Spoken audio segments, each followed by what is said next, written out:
What is going on, everyone? My name is Andy. Welcome back to another FPL video. In this one, it's some of my final thoughts ahead of the Gameweek 35 deadline. So I'm going to talk through the announcement yesterday that there's going to be no more doubles and no more blank game weeks for the rest of the season, what that might mean for chip use, then talk about Erling Haaland benching headaches, answer some of your questions as well, and all that good stuff. So let's get into it. So let's start with the big news from yesterday, and that is there's going to be no more double game weeks and no more blank game weeks for the rest of the season, according to the tweet that FPL put out yesterday. I still think there's a slight chance one of the games could be a double, but I'll come on to that in a second, and realistically, it's probably not going to happen. So going into Game Week 35, just make plans based on there being no more doubles for the rest of the season. Crystal Palace and Man City, who are in the FA Cup final, have basically had their games moved from Sunday in Game Week 37 to Tuesday. So the postponement hasn't been moved to a different game week, therefore there's no blank and there's no double game week either. So on Game Week 37, it's basically a Friday deadline, and then on the Saturday, Crystal Palace will play Man City in the FA Cup final, and there's no Premier League games on Saturday. Most of the games are then played on Sunday, apart from Brighton-Liverpool, which is played on Monday, and then Palace and City will play Wolves and Bournemouth, respectively, on the Tuesday. So for Palace and City, it's kind of FA Cup final Saturday, Game Week 37 fixture Tuesday, then Game Week 38 fixture along with everyone else on the following Sunday. So there probably is going to be some rotation in this game on Tuesday. Either the team that's won it will be a little bit hungover from celebrating, or the team that's lost it is a very quick turnaround. And obviously mentally and physically, it's not great to have lost the final. The only thing to say, especially with Man City, they're still probably going to be fighting for Champions League places. So maybe even if they win or lose it, they might not rotate as much as we think. I think Crystal Palace will be the worry, especially someone like me that's got a triple up. But no more doubles, no more blanks. Why do I think there could still be a chance of a slight double? That is because Spurs requested their game against Villa to be moved from the Sunday to Thursday. And that hasn't happened. But also, we haven't had official confirmation that it's not happening. So Spurs requested it. Villa basically put something in to say they're against it. Right, so it probably won't happen. But they need to let fans know whether it's happening or not. It hasn't been officially announced. I know FPL put this tweet out yesterday, but not all Spurs and Villa fans play FPL. So I suspect there'll be an official announcement today from the clubs, whether it's staying or moving. It will probably stay. There is a slight chance, like 1 or 2%, it could still move. But that is the only game now that could potentially become a double. Spurs-Villa. Move from 37, put into 36. Chances are it won't happen, therefore we'll have no more doubles, no more blanks for the rest of the season. What does that mean in terms of chips? For bench boost, essentially play your bench boost when you've got a really good bench. Is your bench going to be better in a future game week? If the answer is no, just use it now. For those of you wildcarding this week, I think you should probably set up a bench boost for 36. I had a look at using it in other game weeks, and there's no issue using it in 37 or 38, but it doesn't really become much better, I would say. Like, because if you look at, I don't know, 37 as an example, you might think, well, Everton are playing Southampton, I'll bench boost my Everton players. But if you've got Pickford and O'Brien or Branthwaite, whoever it is, you're going to play them, right? You've got a defender for an Everton team against Southampton. They're going to be in your 11. They're not going to be on your bench. So actually, when you start looking at your realistic bench, it doesn't really matter whether you go 36, 37 or 38. So if you're wildcarding this week, I would just play the chip the next week because there's less things that can go wrong. If you've still got free hit left, I still don't hate using it in 36, even with no doubles, because ultimately, Liverpool are playing Arsenal, right? So if you've got a few players from that, you can just get rid of all of them. You can maybe go for a triple up on Man City against Southampton, triple up on Brentford against Ipswich. You've got triple up for Forest against Leicester. But the thing is, a lot of people are going to have Mbeumo. A lot of people have already got 2 Man City players. You're probably looking to bring Chris Wood in. So I don't know if there's actually that much advantage. I think you just use it in 38 now. If your team looks good for 35, 36, 37, I think 38 is a really nice time to free hit if you're going to end up having to use it in a single game week anyway. Triple Bournemouth against Leicester. Most people are not doubled or tripled up at the moment. Arsenal versus Southampton. By that point, they may well be out of the Champions League. If they are, there's probably not going to be a huge amount of rotation. So Saka, another attacker and a defender, or double defence, whatever you want. You've also got Liverpool against Palace. So Salah comes back in if you've sold him or you keep him. You go for Trent Alexander-Arnold if it looks like he's going to start. You've got Bowen against Ipswich away. And then you just fill the team out of a couple of other players. Like, one thing you could do, for example, on free hit 38, if you've got Isak, right, you're not saying you have to sell him this week, but it's Chelsea at home, Arsenal away before Everton at home in 38. So if you're free hit 38, you could almost get rid of Isak for a differential like Visser, Wood, Watkins, whoever it might be, and then just bring him back on free hit in 38. So I think for most people, that probably makes the most sense now. Triple captain, you've either got 36, in my opinion, Marmoush, Southampton away if Haaland's not back. We'll talk about that later. Wood versus Leicester at home and Mbeumo versus Ipswich away. Or final day of the season, Salah Palace at home, Saka Southampton away. I like the final day, big hitters, Saka and Salah, but I think 36 is massive differential. Whenever you use it, there's not going to be a huge amount of people with triple captain left, so don't overthink it. If you've got a specific player you like, just use it on them. You're only getting one extra captain score, remember that. That's probably the 5 players I would look at. And then assistant manager, I've put game week 36 there by mistake. I mean game week 35 this week. I would, if you've got the transfer, I would go Glasner this week into Pep for 2 games, or if you don't want to use transfers, just go Pep for all 3. I don't think there's going to be a better manager combination 36 to 38. So if you're not using another chip in 35, I would just activate it this week. I've not put wildcard on the list because what are you waiting for?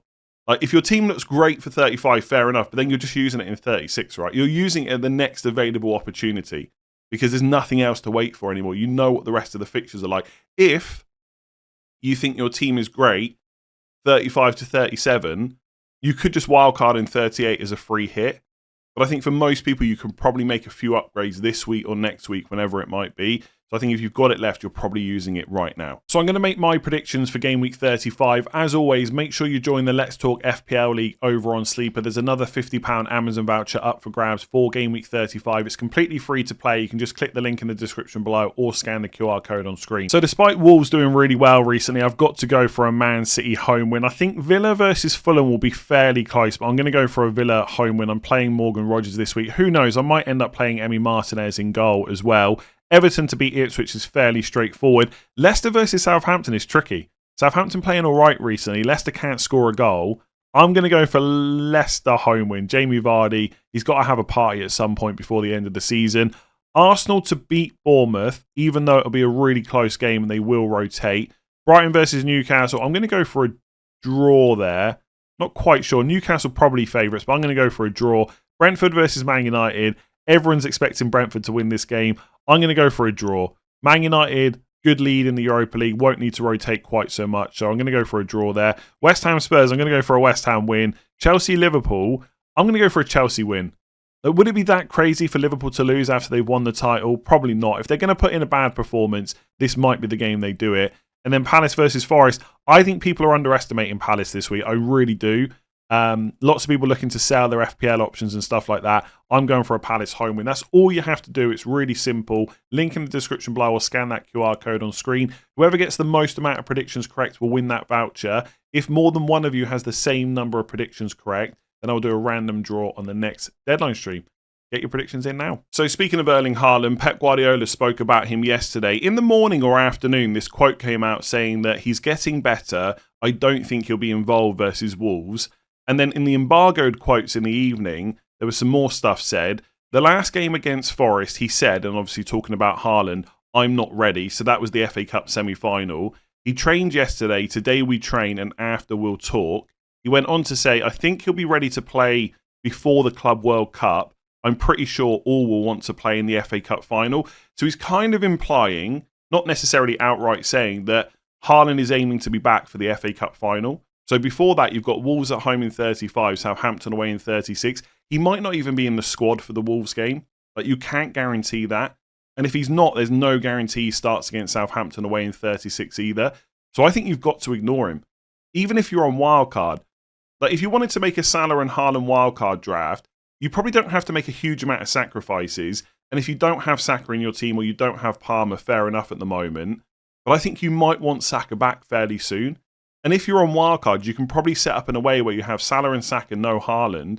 You just bench Saka this week and you have him ready for 36 onwards. I know Liverpool away is not a great fixture for Arsenal, but he's there ready for 37 and 38. And I think he'll play in all of those games, even if Arsenal are through to the Champions League final. So I think you ignore Haaland, whether you're on wildcard or not.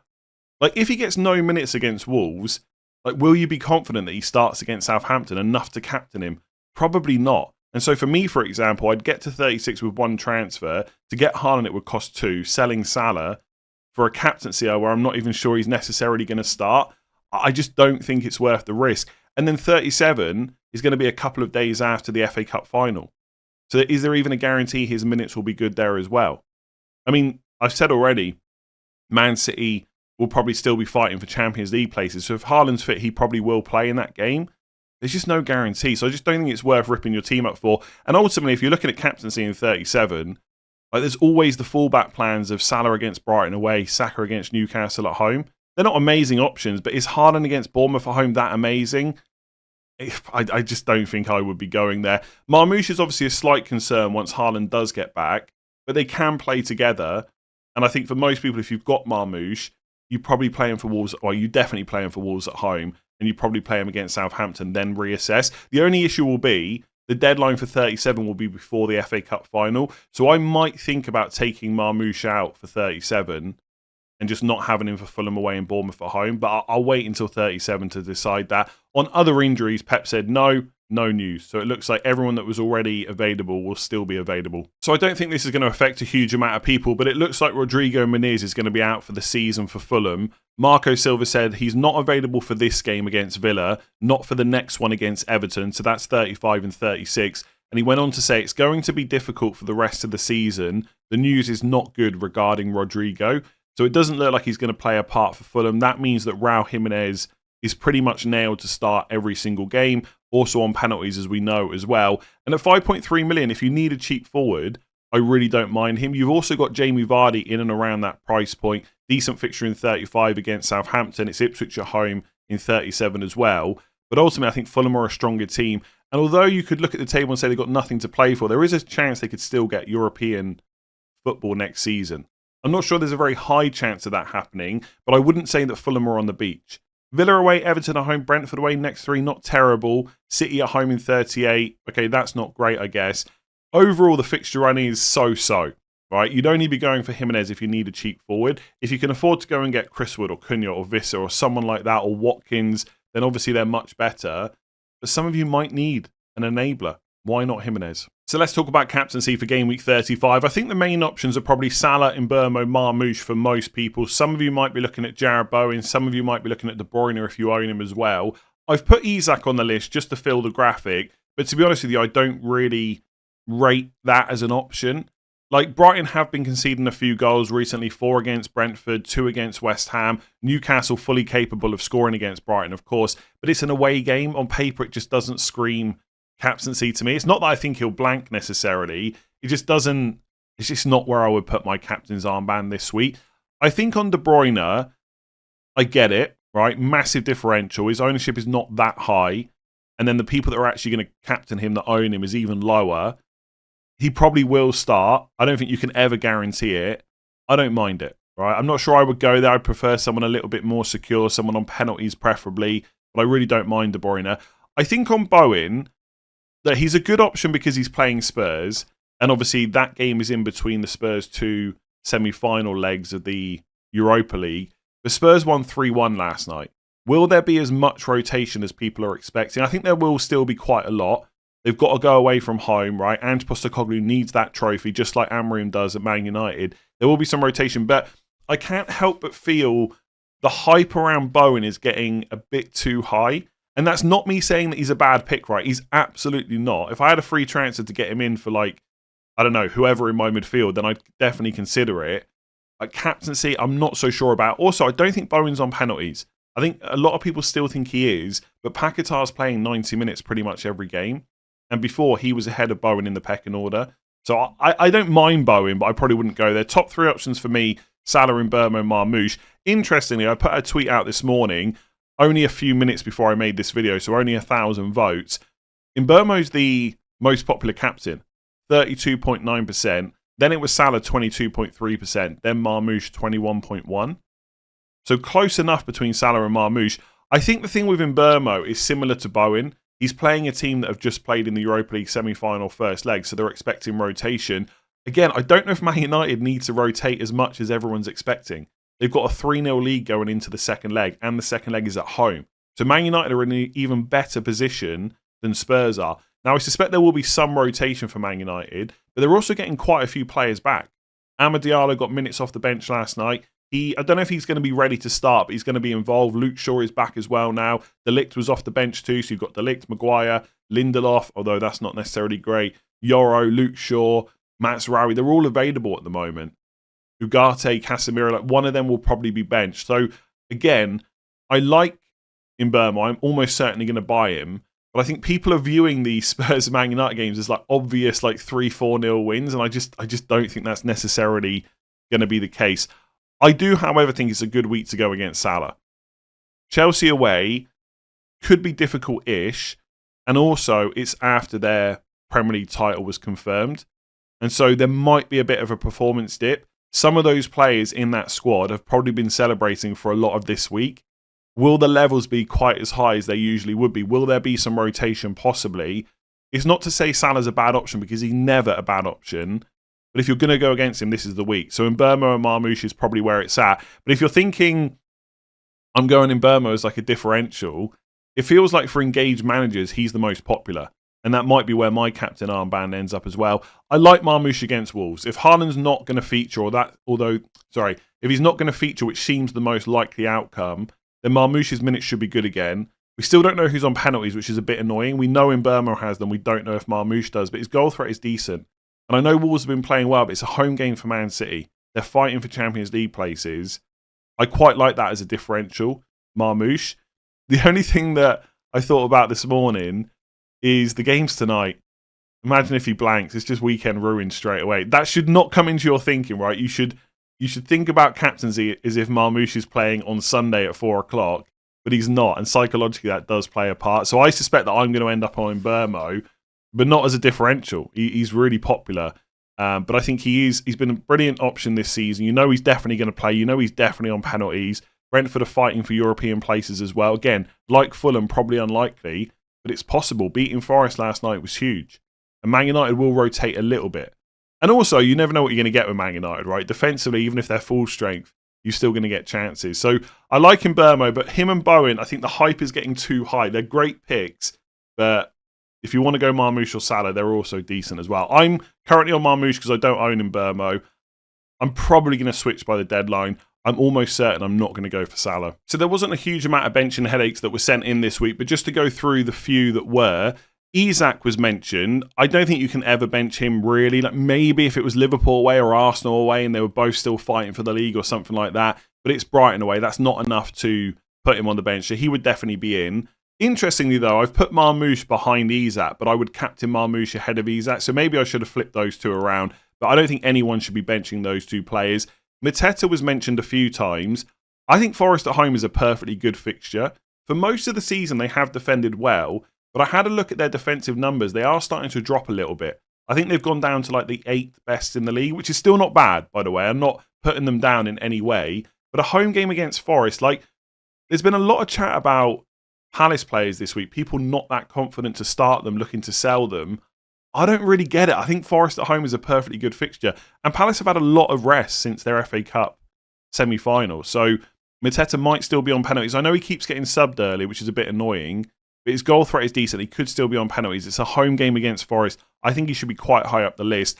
I've put Bruno Fernandes up there as well after Mateta. I think he will play. I think there will be some rotation, but not a huge amount. It wasn't extra time or anything last night. It wasn't that much of an... Like, after the first 20 minutes, it wasn't that intense of a game for United because Bilbao were down to 10 men for a lot of it. So I think Fernandes will start. Brentford away is not terrible. He'd definitely be up there. Sarr and Rodgers I found difficult to split, but I'm pretty sure I would start Sarr ahead of Rodgers. I don't see Forest at home as a much more difficult fixture than Fulham at home. And I think when you look at the underlying numbers this season, Sarr is ahead of Rodgers. I know he's not got a huge amount of returns recently, and Rodgers has in the league, but Sarr literally just got 3 returns in a game against Villa in the FA Cup. Why can't he do the same in the Premier League? So I think Sarr ahead of Rodgers, but there's not much in it. If you want to go the other way, you should. Then Jacob Murphy, because it's Brighton away. He definitely gets subbed early at the moment. He's not on penalties or anything. I think Sarr and Rodgers are better. I think that's a pretty obvious decision as well. I know Murphy's got so many points recently, but I would easily bench him over both Sarr and Rodgers. Defensively, lots of questions about Kiwior, I would have him ahead of Konza, for example, and Konate against Chelsea away. Like, he'd be at the bottom. I don't think many people own Konate, but when I was looking through the questions on Twitter, someone mentioned him, so I put him on the list. So let's get into some of your questions. In Mbeumo versus Bowen, who would you buy first? I think this is fairly straightforward. I would buy Mbeumo first. Now, if you're looking to buy one this week, one next week, you could definitely argue that Bowen versus Spurs at home is the one to grab in 35. Then you get Mbeumo versus Ipswich away in 36. But actually, I don't know if Bowen versus Spurs at home is that much better than Mbeumo versus Man United at home. When you go back and look at the underlying numbers on the captaincy graphic, in terms of goal threat and creativity, these two players are fairly similar, but Mbeumo definitely has penalties. With Bowen, there's some doubt there. So I think for 35, they're quite similar options. I mean, looking at the Europa League first leg semi-finals, Spurs probably got more reason to rotate than Man United do. So maybe it's an easier fixture. And maybe they will just rotate their whole team, in which case it could be a field day for Bowen. But before we see those lineups, I think it's quite a close call. But next week, you definitely want Mbeumo. So that's why I would just buy him first, because I don't see Bowen as that much better this week. And next week, Mbeumo's miles better. And it's all well and good having a plan that I'll buy one this week, one next week. Sometimes things go wrong. You could pick up a couple of injuries or suspensions, which means you've got to sell other players instead. It could be a defender, could be a forward, whatever. So because of that, there is value in just getting Mbeumo now in case something goes wrong next week. Also, and I need to reiterate this, I think Bowen is a really good pick. But if you went for Mbeumo this week and the scores were quite close, like, would you really be that enthusiastic about buying Bowen next week against Man United away? Yes, it's after the second leg of the semi-final of the Europa League, but we now know that Man United have got a 3-0 lead going into a home fixture in the second leg. The chance of that game going to extra time is quite minimal, and I don't think there'd be that much rotation for this game. And you can absolutely turn around and say Man United is an easy fixture. I get that. They've not played well this season. West Ham are just above relegation places too. They're not amazing either. So I think there's a lot of hype around Bowen because this narrative's been created that Spurs in between the two semi-final legs, then Man United after. But actually, it's an away game against Man United. Is it that amazing? I don't know if it is. So by all means, if you've got Mbeumo, go and buy Bowen. I really do think he's a good pick.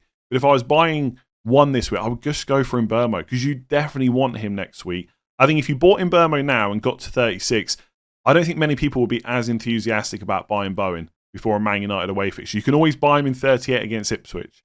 You can still buy him next week if you want to. I'm just saying I think the conversation around him will look a little bit different going into 36. So, yeah, if you've got no other issues with your squads and you want to risk no injury suspensions, go for Bowen by all means, then Mbeumo. I just play it safe and get Mbeumo. I think he's the better pick. So I've had a lot of questions about Arsenal defence this week. Should we go with double Arsenal defence or diversify with likely rotation? Raya versus Martinez and then Kiwior versus Burn versus Milenkovic, etc. Some of you might have a slightly different option, like Raya versus Areola is one I've seen, Kiwior versus Konza, etc.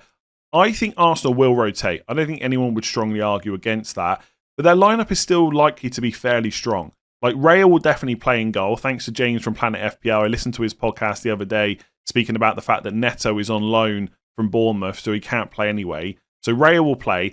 I think Saliba and Kiwior will both play as well. And I think Ben White will come in at right back. Thomas Partey will be in midfield. Like, Ben White instead of Timber is not a massive downgrade by any means. Partey is first choice 11. I think we could see Marino and Rice play. Maybe Zinchenko comes into midfield. Maybe he plays left back. Maybe it's Tierney left back and Zinchenko in midfield. I don't know. But I don't think it's hugely weak. And then the front line, I think Trossard will play. And then it's probably going to be like Wanyeri and Sterling. Like, does that look like a team that's just going to get rolled over by Bournemouth? Like, they could concede, right?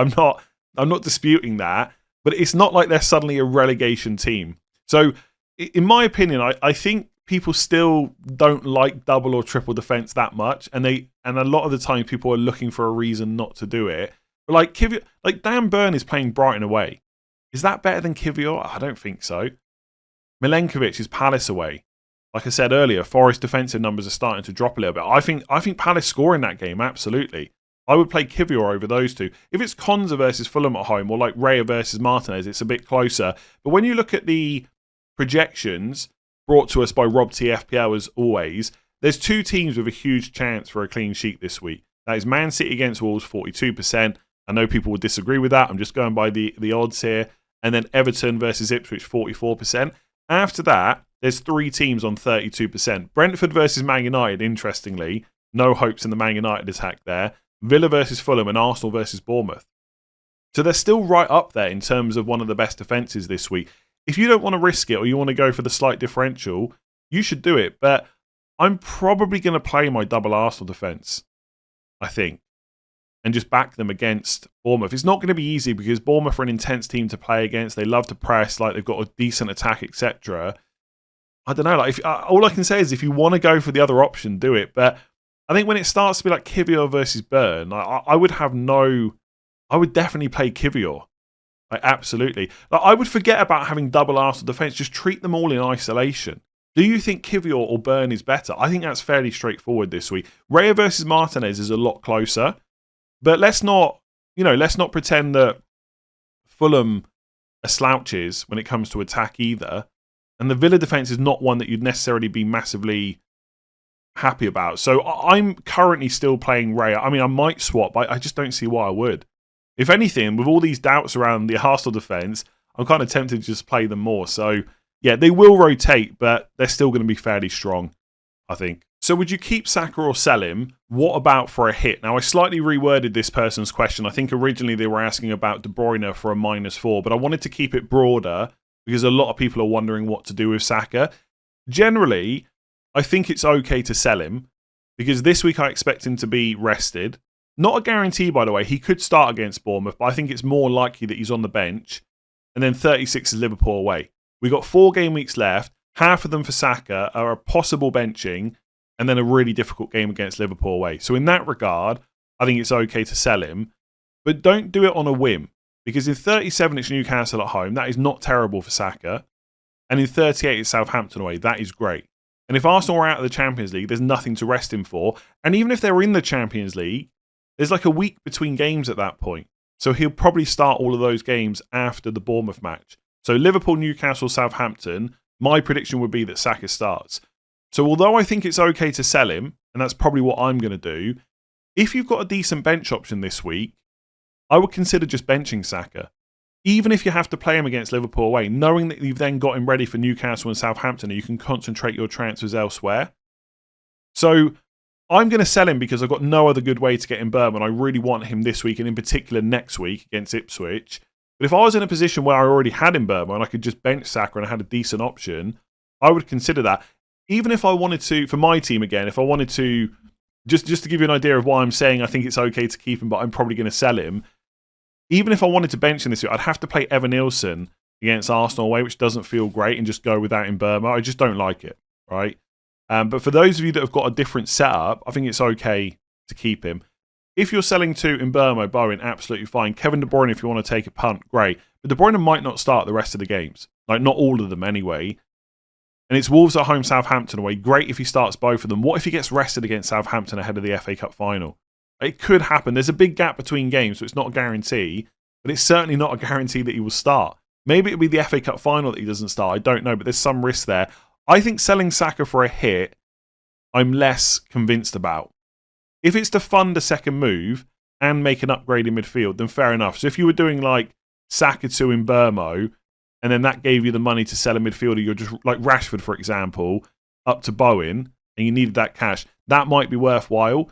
But if it's just a straight Saka to De Bruyne swap for a -4, I don't like that as much. I'd rather just bench Saka and then just have him ready for the next few weeks. So in a lot of cases, like mine, in my opinion, I think it's okay to sell, but I really don't mind holding on to him. Because I think Newcastle at home, I'll want him back for that, and I'll definitely want him Southampton away last day of the season. So would you sell Mateta for Watkins? I think at the moment, Watkins is a really nice differential. It looks like Rashford's going to be out for the season. We'll hear from Unai Emery today to get that confirmed. But I think, as I've said already, people are underestimating Crystal Palace players going into this week. I think Forest at home in 35 and Spurs away in 36 are pretty good for attackers. And so although if I was on wildcard, I would definitely pick Watkins over Mateta, I don't know if it's really worth a transfer. Mateta might still be on penalties. His minutes could be in the 70 to 80 range. I think Forest at home is okay. So I think in this particular situation, unless your team is absolutely perfect and you've got a few spare transfers to use, I would just hold on to Mateta and then reassess next week instead. So what would you do with Savinho, keep or sell? And in this particular case, the person is thinking about getting Jarrod Bowen. I think Savinho is the perfect example of the cycle of Man City players in FPL. Starts a bunch of games, people bring him in, he starts getting benched. And then all of a sudden, as you're at the point of thinking about selling him, he starts in the FA Cup semi-final, and then it's Wolves at home and Southampton away next 2 fixtures. So you get reeled back in. You've got that slight hope he could start the next 2 games. I will just have to be a broken record at this point. If he starts, he's good for the next 2 games. Will he start? I don't know. And no one can guarantee it for you. Pep Guardiola will pick the team that he thinks will win against Wolves, and then he'll pick the team that he thinks will win against Southampton, and then the FA Cup final, etc. Will that include Savinho for both of the next 2 games? Possibly. Is there a chance he gets benched? Absolutely. I think if I had Savinho, look, I would be looking at those fixtures, but I would sell him if I had a spare transfer. Like, even if he starts the next 2 games, like, Jarrod Bowen could end up getting more points anyway, and you know he's definitely going to start. So if you've got, like, a situation where you've got Savinho and Rashford, and you need to deal with Rashford first, fair enough. Give Savinho one more chance. But if you're sat there with nothing else to do, just get rid of him and get rid of the headache. And if he does do really well over the next 2 weeks, so be it, right? That can happen. But in terms of me being able to guarantee whether he's going to start, I can't do it. So I'd be more tempted to more tempted to sell than I would be to keep. If you enjoyed that video, make sure to give it a like and hit that subscribe button. I'll be back tonight or this evening for the deadline stream, which will start at 4:30 p.m. UK time, right up until the deadline at 6:30. And don't forget to get your sleeper picks in using the link in the description below. Join the Let's Talk FPL League and be in with a chance of winning that £50 Amazon voucher. Otherwise, good luck with your decisions, and I'll catch you on the deadline stream later.